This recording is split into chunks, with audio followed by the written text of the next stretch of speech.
Hello student, मैं doctor Pankaj Tiwari. हमारे YouTube channel NRT school of mathematics में आप सभी का स्वागत है। स्टूडेंट, आज के वीडियो में हम बात करेंगे रेट ऑफ कन्वर्जेंस की।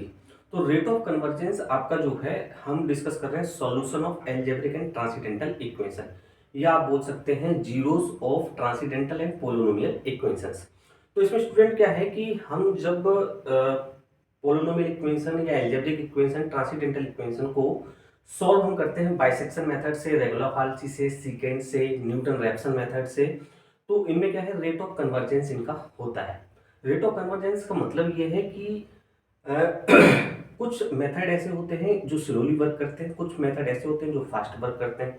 स्लोली मेथड का मतलब ये है कि जिनमें इटरेशन से ज़्यादा आ रही होती हैं वो जो है स्लोली वर्क करते हैं, जिनमें इटरेशन कम आ रही हैं वो फास्ट वर्क करते हैं।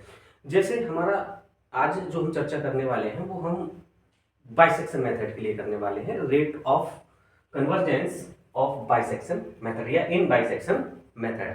तो स्टूडेंट, बाइसेक्शन मेथड जैसा कि मैं आपको बता चुका हूं बहुत ही स्लोली वर्क करता है, तो इसका रेट ऑफ कन्वर्जेंस क्या होता है, कम होता है। और जो मेथड फास्ट वर्क करते हैं तो उनका रेट ऑफ कन्वर्जेंस ज्यादा होता है। क्लियर है? तो जैसे मैंने आपको बाइसेक्शन मेथड में एक ग्राफ खींच के बताया था। मैंने आपसे कहा था ये एक्स एक्सिस है, ये वाई एक्सिस है। ये हमारा कोई, हमने एक जो है आपको इस तरीके से हमने कोई एक जो है ये y is equal to f of x, हमने जो है कोई ग्राफ लिया था। और मैंने आपसे कहा था कि यहाँ जो है हम 2 पॉइंट लेते हैं, है ना। क्या लेते हैं? 2 पॉइंट लेते हैं। एक पॉइंट हम ए लेते हैं और एक पॉइंट हम क्या लेते हैं, बी लेते हैं।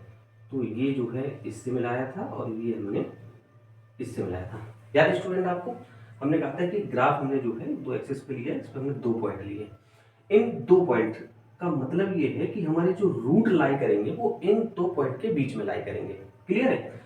तो स्टूडेंट, यहाँ जो एक्सिस को, ये जो हमारा ग्राफ है ये जो कट करेगा, यहाँ से हमें क्या मिलेंगे, एग्जैक्ट रूट मिलेंगे।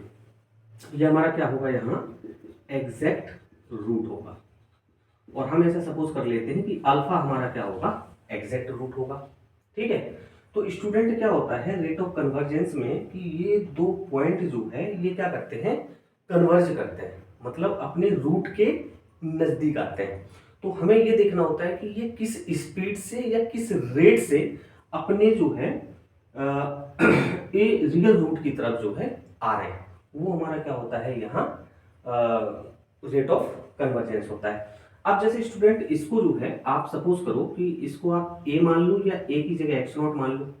मतलब आपने जो है इसको ए माना या ए की जगह आप क्या करो, इसको एक्स नॉट मान लो। और इसको बी माना और बी की जगह आप इसको क्या मान लो, एक्स वन मान लो। है ना? क्लियर है? तो आपने स्टूडेंट याद होगा कि आपने जो फॉर्मूला पढ़ रखा है बाइसेक्शन के लिए, वो आपने पढ़ रखा है x one is equal to a plus b divided by 2। ये पढ़ रखा है, याद है?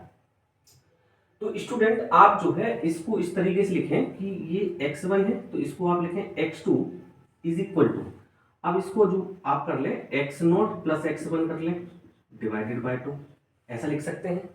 तो इसका मीनिंग क्या हुआ कि x2 जब आप निकाल रहे हो, मतलब यहाँ x0 है, यहाँ क्या है, x0 है, यहाँ x2 है, मतलब ये वाला टर्म जो है यहाँ से सीधा सीधा +2 है, सीधा सीधा क्या है, +2 है ना।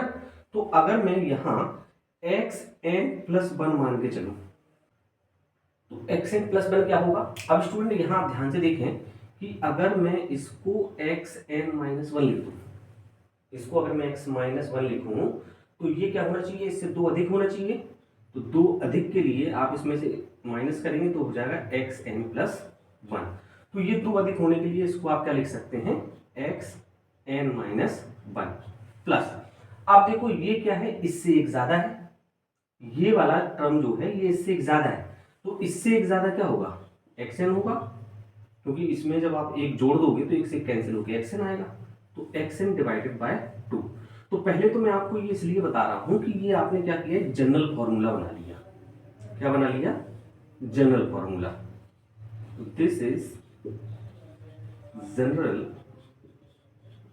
Formula of bisection method.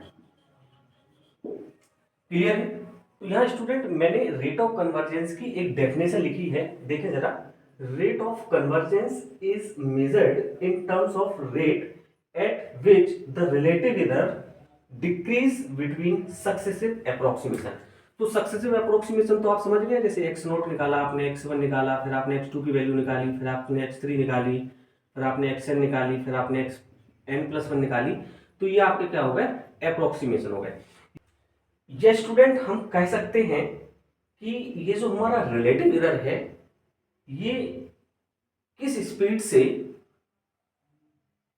उसके और आपका जो रियल रूट है, जो एग्जैक्ट रूट है, उसके मतलब ये जो अप्रोक्सीमेशन जो इटरेशन से है, इसके और एग्जैक्ट रूट के बीच के रेट को कम कर रहा है। क्लियर है? तो हम लिखेंगे suppose f of x is equal to 0, Vn algebraic और transcendental equation and let alpha be the exact root of f of x is equal to 0। मतलब ये जो गिवन इक्वेशन हमें दी है f of x is equal to 0, ये आपकी algebraic और ट्रांसेंडेंटल इक्वेशन है, और हम मान लेते हैं कि अल्फा जो है हमारा क्या है, एग्जैक्ट रूट है किसका, f x is equal to 0, ये गिवन इक्वेशन का। दैट इज, तो स्टूडेंट हम इसको लिख सकते हैं f of alpha is equal to 0। Now let xn we the differ from alpha by n error epsilon n। Student मैं क्या कर रहा हूं कि ये xn जो है, हमने a को, ये xn जो है आप xn मान लें, है ना, ये जैसे आप एक्स नोट माना था, या इसको आप क्या कर लें, एक्स एन मान लें, इसको एक्स वन माना था तो इसको आप एक्स एन प्लस वन मान लें, है ना। तो वो ये कह रहे हैं कि ये एक्स एन है, ये डिफर है अल्फा से। अल्फा क्या है हमारा, एग्जैक्ट रूट है by an error epsilon n. हम ये कह रहे हैं कि एरर जो हमारा वो है एप्सिलॉन एन है। भाई हम न्यूमेरिकल मेथड डिस्कस कर रहे हैं, तो न्यूमेरिकल मेथड में एग्जैक्ट वैल्यू तो हमें मिलती नहीं है ना। भाई कोई इक्वेशन हमें दी है, उसका रूट हमें पता है कि एग्जैक्ट रूट हमारा क्या होगा, लेकिन मैं सॉल्व कर रहा हूं बाय द इटरेशन से, तो वहां वैल्यू हमें क्या मिलती है, अप्रोक्सीमेट मिलती है। अप्रोक्सीमेट मिलेगी तो एरर क्या होगा हमारा, जनरेट होता है। तो मैंने मान लिया differ from alpha by an error epsilon n, where student ये एप्सिलॉन एन है इज वेरी स्मॉल। ये क्या होगा स्टूडेंट, वेरी स्मॉल होगा। दैट इज तो मैं लिख सकता हूं student epsilon n is equal to x n minus alpha, और स्टूडेंट मैंने इसको बोल दिया इक्वेशन नंबर फर्स्ट। क्लियर है? तो यहां से स्टूडेंट अगर मैं एक्स एन की वैल्यू निकालना चाहूं यहां से, तो एक्स एन की वैल्यू हमारी क्या हो जाएगी, एप्सिलॉन एन प्लस अल्फा। तो आप इसको इक्वेशन वन ना मान के इसको इक्वेशन वन मान लें। क्लियर है? तो अब आप देखें कि हमने जो जनरल फॉर्मूला बनाया था किसका, बाइसेक्शन मेथड का, तो वहां एक्सएन माइनस वन है, एक्सएन प्लस वन है और एक्सएन है। तो यहां मैंने एक्सएन निकाला। अब आप स्टूडेंट्स को क्या करें कि एक्सएन प्लस वन निकाल दें, तो एक्सएन प्लस वन क्या हो जाएगा, epsilon n plus one plus alpha, ये इक्वेशन सेकेंड हो गई। और इसी तरीके से आप निकालते हैं एक्स एन माइनस वन, तो हो जाएगा epsilon n minus one plus alpha, और दिस इज इक्वेशन थर्ड। ठीक है ना। अब स्टूडेंट लिखेंगे since we know that by the general formula of bisection method. तो बाइसेक्शन मेथड का चाहे तो फॉर्मूला आप स्टार्टिंग में लिख सकते हैं और इसको इक्वेशन फर्स्ट मान सकते हैं, है ना। तो मैं यहाँ लिख देता हूँ formula xn plus 1 is equal to xn minus 1 plus xn divided by 2। ये तो मैं जनरल फॉर्मूला लिख दिया, ठीक है। इसको भी मैंने अंडर ब्रैकेट कर दिया and this is called equation 4। तो स्टूडेंट अब आपको समझ में आ रहा होगा कि इक्वेशन फर्स्ट, सेकंड और थर्ड की वैल्यू हमें पुट करनी है इक्वेशन 4 में, ठीक है ना। तो हम लिखेंगे now put all these values from equation 1 to 3rd in equation 4। मतलब ये इक्वेशन 1 से 3rd तक की सारी वैल्यू मैं इक्वेशन 4 में क्या कर रहा हूँ स्टूडेंट, पुट कर रहा हूँ। क्लियर है? तो मैं ये वाला पोर्शन थोड़ा क्लियर कर देता हूँ, ये वाला पोर्शन मैं यहाँ क्लियर कर देता हूँ। तो स्टूडेंट एक्स एन प्लस 1 ये दिया है आपका epsilon n plus 1 plus alpha is equal to x n minus 1, तो हो जाएगा epsilon n minus 1 plus alpha, और ये हो जाएगा आपका एक्स एन, तो हो जाएगा plus x n plus alpha divided by 2। Clear? तो स्टूडेंट ये हो गया epsilon n plus 1 plus alpha is equal to ये हो गया 2 अल्फा प्लस ये एक्स एन की जगह आएगा एप्सिलॉन एन। क्लियर?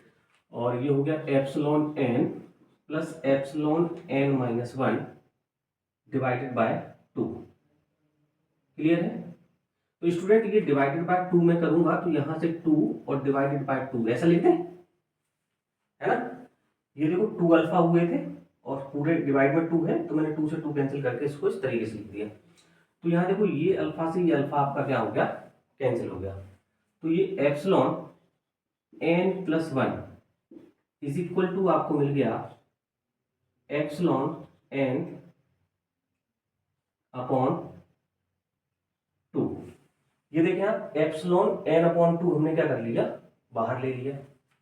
जब एप्सिलॉन अपॉन 2 आपने बाहर लिया तो यहां से मिला आपको 1 plus epsilon n minus 1 divided by epsilon n. Clear? ऐसा कर सकते हैं। हमने क्या किया, एप्सिलॉन एन अपॉन 2 को हमने बाहर ले लिया, बाहर लिया तो यहां से देखो 1 मिला, और यहां से एप्सिलॉन एन माइनस 1, 2 तो यहां था ही, एप्सिलॉन इसके डिवाइड में आ गया। ठीक है। अब स्टूडेंट ये क्या होती है, हमारी बहुत ही स्मॉल क्वांटिटी होती है ना। तो लिखेंगे since epsilon n minus 1 divided by epsilon n is very small quantity, so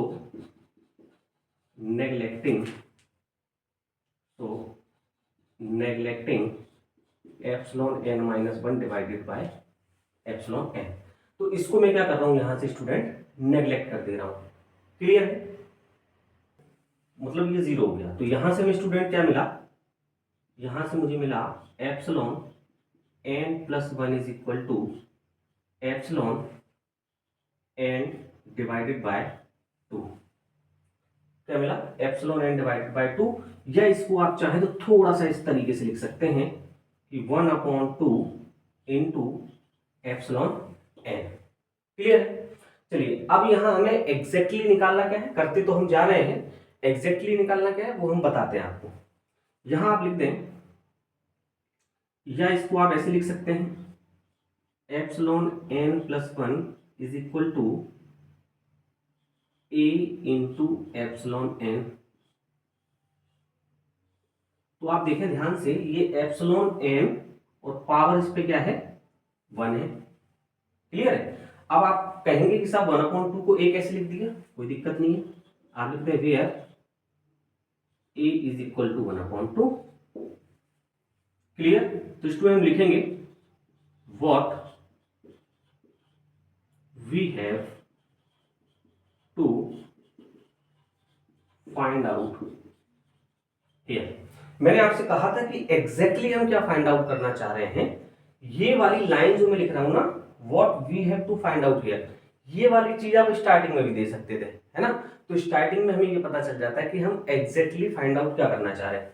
हम स्टूडेंट फाइंड आउट करना चाह रहे हैं कि epsilon n plus 1 is equal to a into epsilon n power के